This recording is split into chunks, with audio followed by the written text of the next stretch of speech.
Published in 1985, Christopher Manson's book, Maze Solved the World's Most Challenging Puzzle, was never meant to be just another book. Manson himself warned readers before starting. This was, quote, a building in the shape of a book, unquote. 96 pages, 45 rooms, every illustration hand-drawn, every room part of a grand, confounding labyrinth of logic, riddles, and deception. And for those brave enough to open the cover, there was a prize. $10,000 awarded to the first person who could solve its central mystery. The contest launched in October 1985, and Manson's challenge was threefold. First, the reader had to navigate from room 1 to room 45 and back, using exactly 16 steps. Second, they had to decode a hidden riddle buried inside room 45. Third, they had to solve that riddle, and do it while taking the shortest path possible through the maze. All the pieces were there, on the pages. But still, no one solved it completely. When the contest ended on September 1st, 1987, not a single participant had cracked the puzzle in full. 4 months later, in January of 1988, 12 entrants were announced as co-winners, all equally close, but none exact. The $10,000 prize was divided between them. Each had found the correct path through the maze, but none had fully unraveled the layered riddle at its core. And maybe that was the whole point. Maze wasn't just about the path you walked, it was about how you thought. The journey through the rooms was a decoy. The true challenge was linguistic, symbolic, cerebral. Room 45 wasn't the final destination. It was the summit. Today, the book is long out of print. But as of this year, secondhand editions sell for around $250. Not because of the long-expired contest, but because of adventure and journey through the maze. It was called the Book of Soyga. It's also known as Aldaraya, a 16th century Latin manuscript with pages detailing rituals, incantations, and astrological charts. Constellations mapped, demons named, angels listed by genealogy, a catalog of celestial influence and occult power. But the deeper you go, the stranger it gets.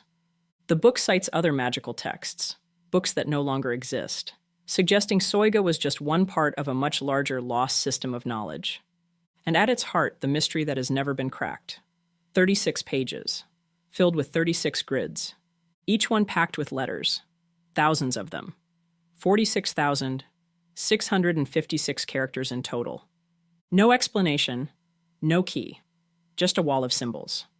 Its most famous owner was John Dee, Elizabethan mathematician, court astrologer to Queen Elizabeth I, and one of the most mysterious figures of the English Renaissance. To Dee, the book was no mere curiosity. He believed it held divine secrets. Secrets too complex, perhaps even too sacred, for the human mind to understand alone. So he turned to the supernatural. Between 1583 and 1589, while traveling through Europe, Dee and his scryer Edward Kelly attempted something different. They tried to consult angels. And through seances and crystal visions, they claimed to make contact with the archangel Uriel. Dee asked him directly, "What is the meaning of the tables in Soyga?" Uriel claimed the book had been revealed to Adam in paradise, and that its true interpretation was known only to the archangel Michael. Then came the warning. Any mortal who unlocks the table's secrets will die within 2.5 years. After Dee's death in the early 1600s, the book vanished for centuries.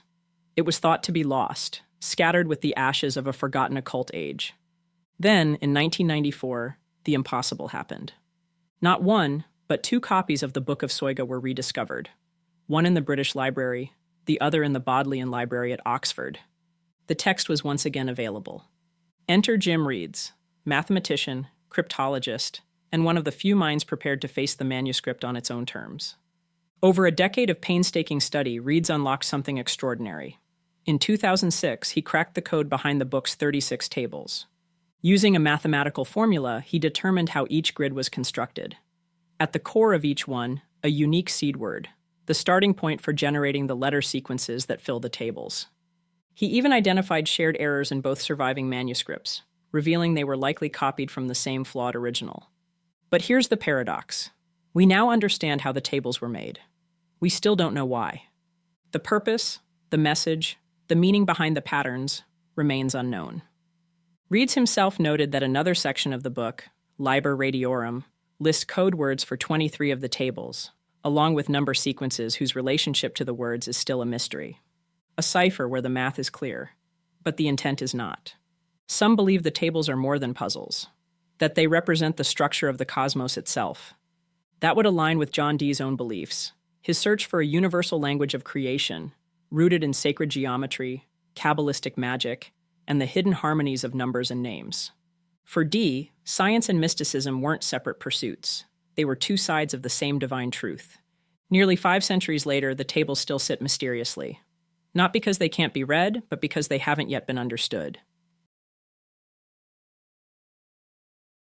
In 1982, The Secret, written by Byron Preiss, was published. Illustrated by celebrated fantasy artist John Jude Palancar, the book paired 12 mysterious images with 12 cryptic verses. Each image and verse were meant to guide the reader to a specific location, a real-world landmark in a North American city where a cask waited underground. Hidden somewhere in North America were 12 ceramic casks, each one buried in secret, each containing a key. Exchange that key, and you'd receive a jewel. But the real prize, Preiss insisted, wasn't the gem. It was the journey. The challenge was twofold. First, match the correct painting to the correct verse. Then, interpret the combined clues to navigate through a specific city, from broad, iconic locations to hidden, exact coordinates. Every cask was buried by Preiss himself, often in disguise, while he was dressed as a construction worker. Each one sealed inside a plexiglass box, placed inches below the surface in public spaces. Every element was deliberate. Every clue was solvable using only the tools available in the early 1980s. Yet even with thousands of treasure hunters poring over the book, only 3 casks have ever been found. The first surfaced in 1983, unearthed by a group of students in Chicago's Grant Park. In 2004, a second cask was discovered in Cleveland, thanks to a growing online community. The third appeared in 2019, in Boston. The remaining 9 are still buried, still hidden. Byron Preiss died in a car accident in 2005. He left behind no map, no master list, no written record of the exact burial sites. His estate has pledged to honor the rewards. But without Preiss, the only person who truly knew where the casks lie, the task becomes vastly harder. Decades of urban development have reshaped parks and cities. Trees have been cut down, fences removed, landmarks altered or destroyed. Some clues that once pointed clearly to a location now lead only to empty space. Preiss likely believed his riddles would be solved quickly, that seekers would match the clues, dig a few feet, and claim their prize within years. But over 40 years later, The Secret has outlived its creator, outpaced its era, and become a living legend. The question is no longer just where the treasures are, it's whether they still exist at all. During the mid-16th century, in the heart of the Habsburg Empire, an Austrian military engineer named Konrad Haas sat down to write a book. What he left behind would not be uncovered for nearly 400 years. Known today as the Sibiu Manuscript, it is a 450-page document written in German, part military manual, part scientific vision. It contains calculations on artillery and ballistics, and something far more astonishing, rockets. Within its pages are detailed designs for multi-stage rockets, schematics showing combustion chambers, descriptions of propulsion systems, even the revolutionary idea of using liquid fuel, a concept that would not become reality until centuries later. One drawing depicts a cylindrical thrust chamber engineered with startling precision, a tapering core designed to expand the combustion area as fuel burns, mimicking modern principles of staged propulsion. His work predates the space age, predates Newton, predates even the telescope. Yet somehow, he described technology that wouldn't become practical until the 20th century. The manuscript wasn't discovered until the 1960s, hidden in the archives of Sibiu, Romania. And when it surfaced, it didn't just rewrite one chapter of history. It forced a rethinking of an entire timeline. But Konrad Haas left behind more than technical blueprints. Buried in the manuscript is a quiet warning, one that echoes louder today than it ever could in his own time. My advice is for more peace and no war, leaving the rifles calmly in storage, so the bullet is not fired, the gunpowder is not burned or wet, so the prince keeps his money, the arsenal master his life. That is the advice Konrad Haas gives. It was a statement of astonishing foresight, written centuries before rockets would darken the skies over Europe, before missiles became instruments of global terror, before science and warfare became so tragically intertwined. How did he see it coming? That question lingers beside the technical mystery. How did a 16th century engineer conceive of multi-stage propulsion and liquid fuel? And why did he pair that vision with a moral reckoning few others of his era would even consider? In the heart of ancient Rome, locked beneath the Temple of Jupiter on the Capitoline Hill, sat a stone chest, sealed, guarded, and feared. Inside, the Sybylline Books, sacred texts said to hold the fate of an empire. Composed in Greek hexameters and veiled in mystery, the books were not scripture, but statecraft. Consulted only in times of crisis, plague, war, famine, unnatural signs in the heavens, they were Rome's divine hotline to the gods. The origin of these books are the stuff of legend. A mysterious old woman, said to be the Cumaean Sibyl, came to King Tarquin with 9 books, demanding an outrageous price. When he refused, she burned 3, then offered the remaining 6 for the same price. Again, he declined. She burned 3 more. Finally, with only 3 left, he agreed. His augurs advised him well. These weren't ordinary texts. They were a gift from the gods and a test. For centuries, the books were treated as sacred state secrets. Only high-ranking officials under Senate order could consult them. Copying them was punishable by death, but their role extended far beyond prophecy.